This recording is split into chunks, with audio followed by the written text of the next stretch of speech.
বাংলাদেশের ৬৪টি জেলার মানুষও ব্রাহ্মণবাড়িয়াকে চিনে ভাই। ব্রাহ্মণবাড়িয়া জেলার কথা শুনলে সবাই বলে খুবই ডেঞ্জারাসপূর্ণ একটা জেলা। চট্টগ্রাম বিভাগের মধ্যে সবচেয়ে তো ডেঞ্জারাসপূর্ণ জেলা হচ্ছে ব্রাহ্মণবাড়িয়া জেলা। আজকে নির্বাচনের দিন, একদম ঠান্ডা, একদম পুরো ঠান্ডা। এখানে না আছে কোনো গ্যাঞ্জাম, না আছে কোনো বিশৃঙ্খলা, একদম শান্ত পরিবেশ। শান্তশিষ্টভাবে সবাই সবার মূল্যবান ভোট দিয়ে নিজের পছন্দের প্রার্থীকে জয়যুক্ত করার মরিয়াতে আছে নীরব ভূমিকায়।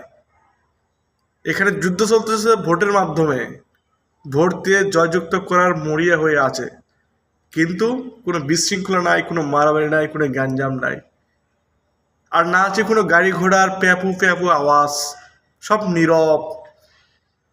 আমি ভাবতে ইচ্ছে করতেছে আমি কই আছি, এটা কি ব্রাহ্মণবাড়িয়া জেলা নাকি কোনো মরুভূমি, যেখানে শুধু নীরব আর নীরব।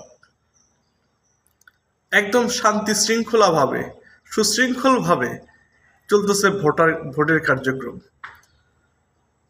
বাংলাদেশ সেনাবাহিনী সহ সকল ডিফেন্সের লোক মোতায়েন আছে সর্ব জায়গায়, কারণ বাংলাদেশের মধ্যে খুবই ডেঞ্জারাসপূর্ণ শহর হিসেবে বিবেচিত হয় ব্রাহ্মণবাড়িয়া।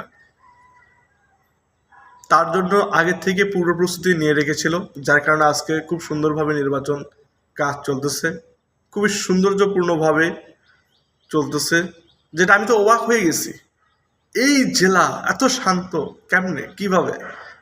যাক, ভাল লাগছে, আলহামদুলিল্লাহ। আজকে সারাটা দিনের জন্য এরকম নীরবই থাকে।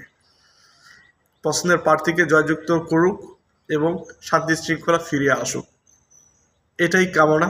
আর অবশ্যই যদি আজকে আমার সাথে লাইভে থাকতে চান, আমার চ্যানেলটা সাবস্ক্রাইব করে রাখবেন, তাহলে লাইভ ভিডিওর মাধ্যমে আরও আপডেট নিউজ আপনাদেরকে দিতে পারবো।